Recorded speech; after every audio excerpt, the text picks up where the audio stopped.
오늘은 갈라디아서 5장 22절 말씀을 읽으면서 말씀을 시작합니다. 오직 성령의 열매는 사랑과 희락과 화평과 오래 참음과 자비와 양선과 온유와 절제니 이 같은 것을 금지할 법이 없느니라. 아멘. 너무나 유명한 말씀입니다. 그리스도인으로서 저와 여러분들이 삶에서 반드시 맺어야 될 성령의 9가지 열매입니다. 그리고 오늘 시간에 우리 함께 읽기 원하는 말씀이 있는데요, 야고보서 5장 7절부터 11절 말씀 우리 같이 한번 말씀 봉독해 올립니다. 그러므로 형제들아, 주께서 강림하시기까지 길이 참으라. 보라, 농부가 땅에서 나는 귀한 열매를 바라고 길이 참아 이른 비와 늦은 비를 기다리나니 너희도 길이 참고 마음을 굳건하게 하라. 주의 강림이 가까우시니라. 형제들아, 서로 원망하지 말라. 그리하여야 심판을 면하리라. 보라, 심판주가 문 밖에 서 계시니라. 형제들아, 주의 이름으로 말한 선지자들을 고난과 오래 참음의 본으로 삼으라. 보라, 인내하는 자를 우리가 복되다 하나니 너희가 욥의 인내를 들었고 주께서 주신 결말을 보았거니와 주는 가장 자비하시고 긍휼히 여기시는 이시니라. 아멘. 하나님께서 우리에게 성령의 9가지 열매를 맺게 하시는데, 그 중에서 오래 참음의 열매를 말씀을 하십니다. 이 오래 참음의 열매는 우리가 인내의 열매 이렇게 얘기하죠. 그리고 히브리어 신약 성경에 보게 되니까 오레크 아파임이라 이렇게 말씀이 있는데요, 이 말씀의 뜻이 중요합니다. 노하기를 더디하다, 그런 뜻을 가지고 있는 말입니다.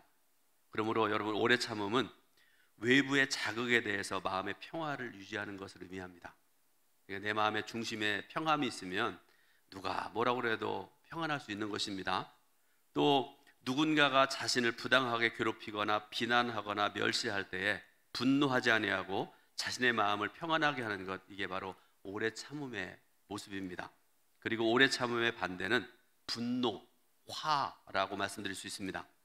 성경에서 특히 출애굽기와 민수기에서 모세라는 사람은요, 가장 대표적인 모습이 뭔가 하면 오래 참지 못하는 사람, 아주 대표적인 사람으로 묘사되어집니다. 그러므로 민수기 본문을 직접 말씀하기 전에 먼저 본문과 유사한 상황을 말씀하고 있는 출애굽기의 여러 가지 성경 구절들을 먼저 말씀을 드리려고 합니다.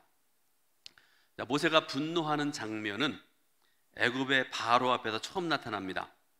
모세는 완악한 바로에게 10번째 재앙을 예고하고 난 다음에, 여러분 출애굽기 보면 모세가 하나님의 보내심을 받아가지고 애굽의 왕 앞에 가서 10가지 재앙을 선포할 말씀이 나오잖아요. 아주 강력한 재앙을 선포한 말씀을 주시는데, 모세가 말씀 전할 때마다 바로는 처음에 굴복합니다. 그러다가 곧바로 완악해지고 대적하고 그러죠. 그런데 어쨌든 그런 상황에서 모세는 그 완악한 바로에게 10번째 재앙을 예고한 뒤에 심히 분노하며 그에게서 떠나갑니다. 그런데 여러분, 이와 같은 모세의 분노는 10번째 재앙이 이르기까지 오랫동안 참은 뒤에 나타난 것이기 때문에 성경을 읽고 성경을 아시는 성도들은 모세 참 오래 참은 사람이다 하는 것을 알 수 있는 그런 말씀이기도 하죠. 한편 모세와 함께 애굽에서 나온 이스라엘 백성들은요, 홍해를 앞에 두고 진퇴양난의 형극에 처하게 됩니다. 앞에는 홍해로 가로막혀 있습니다. 여러분, 바다 중에 가장 작은 바다 중에 하나가 홍해라는 바다인데요, 지도 보면 손가락처럼 생겼어요. 아주 뭐라고 그럴까요? 아주 조그만 바다가 홍해인데, 근데 여러분, 아무리 작은 바다도 바다는 바다인 것 같습니다. 홍해라는 바다가 우리가 그렇게 쉽게 말씀하는 그런 바다가 아닙니다. 굉장히 큰 바다입니다. 앞에 딱 가로막고 있습니다. 그러면 뒤로 돌아보니까 바로의 군대가 추격해오고 있는 그런 상황입니다. 이런 상황을 가리켜서 아까 말씀드렸던 것처럼 진퇴양난 이렇게 얘기하죠. 이런 상황에서 출애굽기 14장 10절 말씀을 보게 되면요, 지금 읽어드리겠습니다. 바로가 가까이 올 때에 이스라엘 자손이 눈을 들어본 즉 애굽 사람들이 자기들 뒤에 이른지라 이스라엘 자손이 심히 두려워하여, 이렇게 말씀을 하세요. 여러분, 상황을 한번 생각을 해보세요. 앞에는 바다, 뒤에는 애굽 군대. 보통의 군대가 아닙니다. 당시 세계 최고의 강력한 군대입니다. 앞으로 나갈 수도 없고 뒤로 물러날 수 없는 그런 상황입니다. 그런 상황에서 이스라엘 백성들이 심히 두려워했다, 이렇게 말씀을 하고 계세요. 왜 그렇겠습니까? 아마도 백성들의 입장에서 모세를 비난하면서 광야에서 죽는 것보다는 애굽 사람들을 섬기는 것이 더 낫겠다고 생각했을 것이고요. 11절 12절 말씀해 보게 되니까 큰 소리로 떠들고 외치고 있다는 것을 알 수가 있습니다.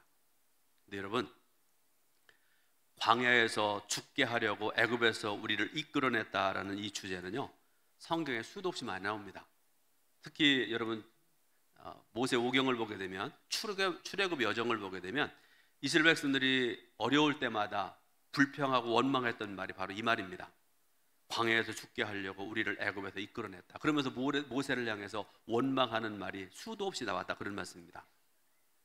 근데 여러분, 여기에는 몇 가지 이유가 있는데요, 광야에서 죽게 하려고 많이 이렇게 얘기하는데요, 그 이유 중에 한 가지는 그만큼 광야의 여정이 힘든 것임을 알게 한 말씀입니다. 광야의 사진을 한번 다시 한번 볼 텐데, 여러분 많이 보셨을 텐데요. 네, 뒤쪽에 보면 나무가 몇 그루 보이기도 하는데요, 그래도 여기는 좋은 거예요. 보면 광야는 돌과 나무밖에 없습니다. 거의가 그렇습니다. 물이라는 거 찾아볼 수 없고요, 동물도 찾아볼 수가 없는, 정말 사람이 살아가기 힘든 그런 곳이 바로 광야입니다. 그러니까 백성들이 이런 얘기를 할 수 있는 이유가, 첫 번째가 그만큼 광야의 여정이 힘든 것임을 알게 한다. 두 번째로 옛날로 돌아가려는 어리석음입니다. 혹시 여러분들 중에 이런 생각을 가진 분이 있으신지 아는지요? 가진 분이 있지는 않은지요? 어떤 얘기인가 하면 예수를 안 믿을 때가 좋았다. 혹시 그런 생각을 가진 분 있으세요? 예수 안 믿을 때는 술 먹어도 누가 뭐라는 사람도 없고, 담배를 피워도 누가 뭐라고 그러는 사람도 없었는데, 또 헌금을 안 해도 됐고 주일 성수 안 해도 됐는데, 아무도 뭐 얘기하는 적도 없었는데, 또 교회 가니까 이렇게 해라, 또 이건 하지 말아라 그러면서 잔소리도 안 하고, 아마 수도 없이 많은 얘기들을 하고, 여러분 그런 얘기를 안 들어도 되고 옛날이 좋았는데, 그런 생각을 가지고 있는 분이 있느냐 하는 그런 말씀입니다. 그 다음에 세 번째로, 두 번째와 관련해서 아브라함과 맺은 언약을 성취하시려는 하나님께 대한 불신앙입니다. 여러분, 아브라함의 언약이라는 말씀을 여러분 많이 들으셨고 알고 계시는데요, 창세기 12장 1절부터 3절 말씀에 아브라함 언약에 대해서 나옵니다. 하나님과 아브라함 사이에 맺었던 첫 번째 언약입니다. 또 하나, 창세기 15장 1절부터 21절 보게 되면 그 언약의 내용이 자세히 나와 있습니다. 그런데 중요한 것은 이때 모세는 이스라엘 백성들에게 분노하지 않았다는 것입니다. 그 이유에 대해서 어느 구약학 교수님이 이렇게 설명을 했습니다. 아마도 모세가 백성들의 불평과 원망 때문에 괴로움을 겪는 것이 처음이었기 때문에 자신의 마음을 평안하게 다스릴 수 있었을 것이다. 아직까지 모세는 이스라엘 백성의 불신앙 때문에 크게 시달리지 않은 상태였고, 따라서 그의 인내심은 충분히 남아 있었을 것이다. 어느 구약 학장님의 해석입니다. 모세는 홍해에서 애국 군대가 빠져 죽은 뒤에 하나님의 진노에 관해서 노래하는 그런 말씀이 나오는데요, 출애굽기 15장에 유명한 말씀이 나옵니다. 그런데 여러분, 모세가 참았다 이렇게 말씀드렸는데요, 모세의 참음은 하나님의 진노가 불평한 이스라엘 군대가 아니라 애국 군대에 의해 내리도록 만들었습니다. 그리고 모세는 하나님의 행하심을 통해서 진노의 올바른 대상이 누군지를 깨달았던 사람입니다. 그러나 모세의 평정심과 오래 참음은 시간이 갈수록 점점 사라져 버렸습니다. 그 이유가 지도자로서 수행해야 되는 힘든 과업이 점차 그의 마음에서 평화를 빼앗았기 때문이다, 이렇게 해석을 하는 그런 학자들이 있습니다. 이스라엘 자손이 애굽에서 나온 지 대략 한 달 정도 되었을 때 신광야라는 곳에 이르게 됩니다. 여러분, 아까 광야 사진을 보셨잖아요. 그래서 그들이 광야를 걸으면서 물의 부족함으로 어려움을 겪고 있었는데, 그래서 그들이 마침내 어떻게 하는가 하면요, 모세를 향해 모여듭니다. 그리고 모세를 향해서 원망과 비난을 쏟아냅니다. 그런 이스라엘을 향해서 하나님께서는 하늘에서부터 일용할 양식을 내리셔서, 그 양식이라는 게 뭡니까? 여러분, 만나 많이 여러분 들어보셨죠? 만나를 내려서 내 백성을 먹이시겠노라 모세에게 말씀하세요. 가서 백성들에게 전하라, 그런 말씀이죠. 백성들의 원망에도 불구하고 하나님께서는 전혀 동요하지 아니하시고 오래 참으시는 모습을 보여주십니다. 참 하나님다운 모습이십니다. 그들을 책망하지도 않으시고요, 오히려 그들의 문제를 해결하시고 도우시는 참 좋으신 우리의 하나님이십니다. 문제는 모세입니다. 언제나 사람이 문제입니다. 그는 하나님의 말씀을 백성들에게 전하면서 백성들의 원망에 대한 자신의 인내심이 사라져가는 것을 느낄 수가 있었고요, 자신의 마음속에 분노가 쌓이는 것을 알게 된 것입니다. 그러나 아직까지는 마음속에 분노가 쌓이고 있지만 아직까지는 자신의 분노를 밖으로 표출하지 않을 정도의 인내심은 가지고 있었다는 말씀입니다. 그런데 출애굽기 16장 7절 말씀을 보게 되면요, 이 말씀을 또 한번 읽어볼 텐데요, 봉독해 올립니다. 아침에는 너희가 여호와의 영광을 보리니 이는 여호와께서 너희가 자기를 향하여 원망함을 들으셨음이라. 우리가 누구이기에 너희가 우리에게 대하여 원망하느냐. 아멘. 자, 우리가 읽은 16장 7절 말씀 중에 뒷부분을 말씀 보게 되니까 이런 말씀을 하잖아요. 우리가 누구이기에 너희가 우리에게 대하여 원망하느냐, 이런 말씀을 하죠. 다시 말씀드려서 모세는 자신이 원망을 들을 만한 잘못한 것이 없다라는 그런 말이기도 하고요, 더 나아가서 자신은 백성들이 감히 원망할 만한 신분의 사람이 아니다, 그러니까 당신들하고 나하고는 차원이 다른 사람이다라는 그런 말이기도 하죠. 그리고 이어진 말씀을 보게 되니까 너희의 원망은 우리를 향한 것이 아니라 여호와 하나님을 향한 것이다 라고 이스라엘 백성들을 책망하고 있는 것을 볼 수가 있습니다. 오늘 우리가 민수기 20장 말씀을 읽었죠. 이 20장의 말씀은 신광야에서 그리고 르비딤에서 일어난 사건들을 통해서 하나님의 오래 참으시는 은혜가 어떤 것인지에 대해서 말씀하시는데요, 그 은혜가 어떤 것인지, 얼마나 큰 것인지에 대해서 살펴보고 함께 은혜 받으려고 합니다. 첫 번째로 모세를 비난하는 백성들에 대해서 2절부터 5절에서 말씀을 하십니다. 자, 아까 말씀드렸죠, 이스라엘 백성들에게는 물이 없었습니다. 그러므로 그들은 당연히 자신들의 생존에 대한 책임을 지고 있는 모세와 아론에게로 왔고요, 성경 말씀 보니까 모세와 다투었다 이렇게 말씀을 하세요. 다툰다라는 말의 의미가 중요합니다. 모세의 잘못을 지적하고 그의 책임을 묻는다는 그런 뜻입니다. 그러면서 백성들은 자기 형제들이 여호와 앞에서 죽을 때 같이 죽었더라면 좋았을 것이다, 그러면 3절에 보니까 한탄하는 그런 모습을 보입니다. 그런데 여러분, 말씀 중에 여호와 앞에서라는 말이 굉장히 중요한데요, 우리가 신앙생활 하면서 기도도 여호와 앞에서 기도하죠. 예배도 여호와 앞에 드리는 게 예배죠. 범사를 우리가 여호와 앞에서 행하고 하는 것이 굉장히 중요한데요, 그런데 여기서 말씀하는 백성들이 한 여호와 앞에서라는 말은 굉장히 다른 의미를 가지고 있습니다. 그 의미가 뭔가 하면 자신들의 잘못을 인정한다는 뜻이 아니라 자신들의 의를 내세우려는 것이다. 다시 말해서 그들은 징계를 받아서 여호와 앞에서 죽은 이스라엘 백성들과는 다르게 자신들은 의롭기 때문에 지금까지 살아있다는 것을 드러내는 것이다 라는 그런 해석입니다. 출애굽기 17장에 이스라엘 백성들은 광야에서 죽는 것보다 애굽에서의 종살이가 낫다, 그렇게 고백을 했던 사람들이잖아요.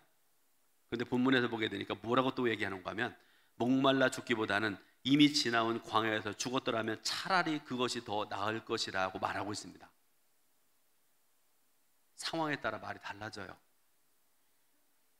백성들은 모세와 아론을 싸잡아 비난하면서 마치 광야에서 죽는 것이 피할 수 없는 사실이 있는 것처럼 과장해서 말을 하고 있습니다.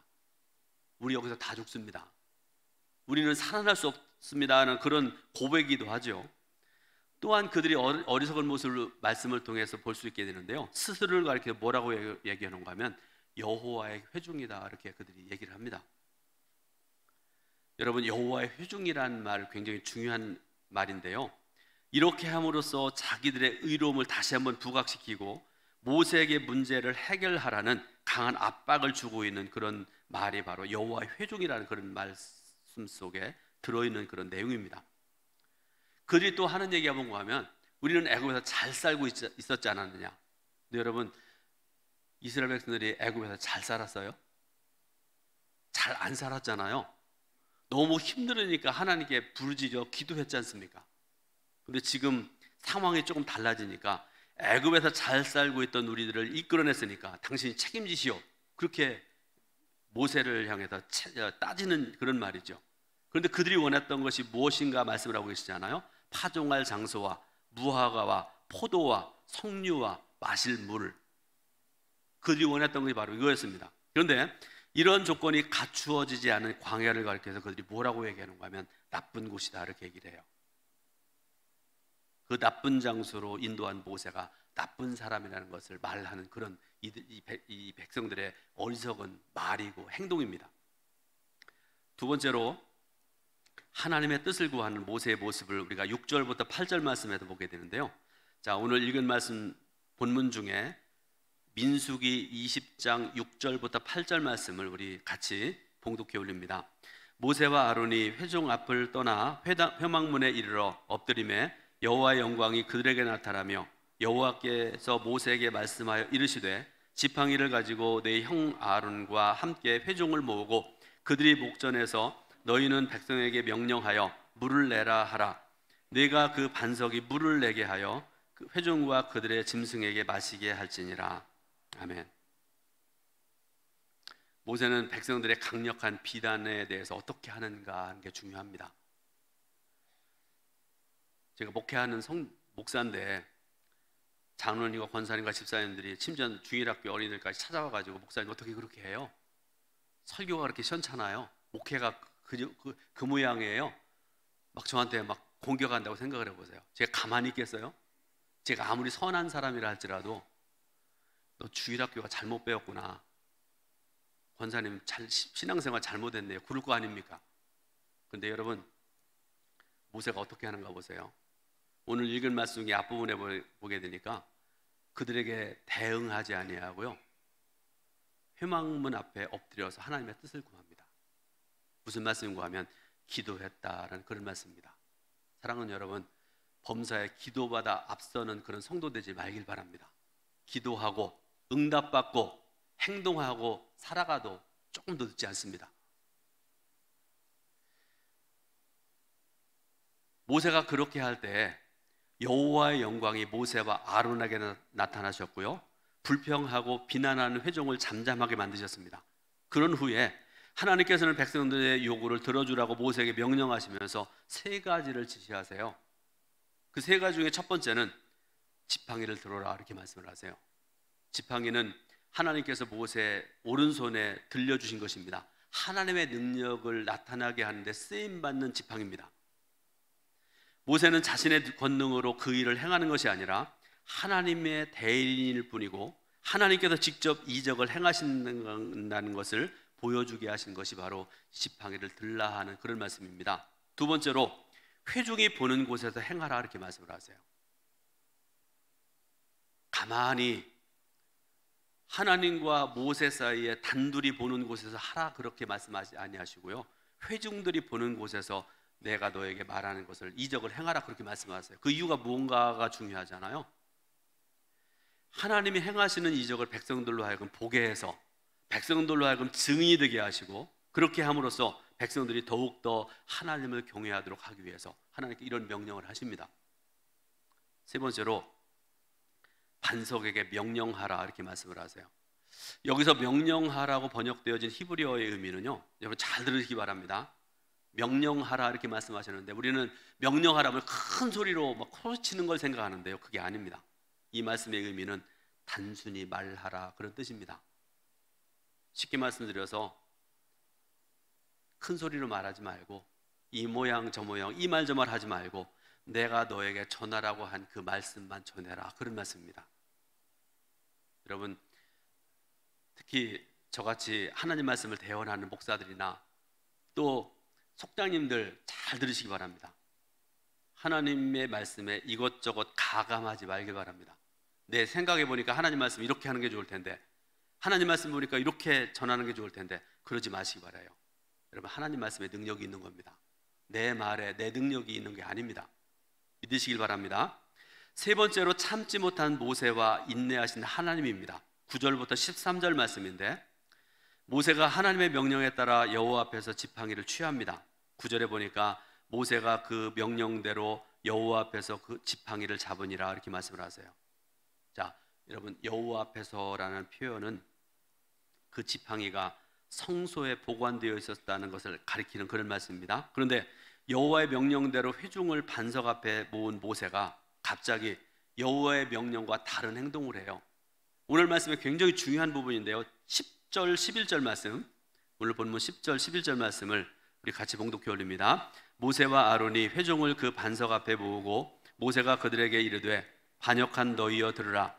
우리가 너희를 위하여 이 반석에서 물을 내려 하고 모세가 그의 손을 들어 그의 지팡이로 반석을 2번 치니 물이 많이 솟아나므로 회중과 그들의 짐승이 마시니라. 아멘.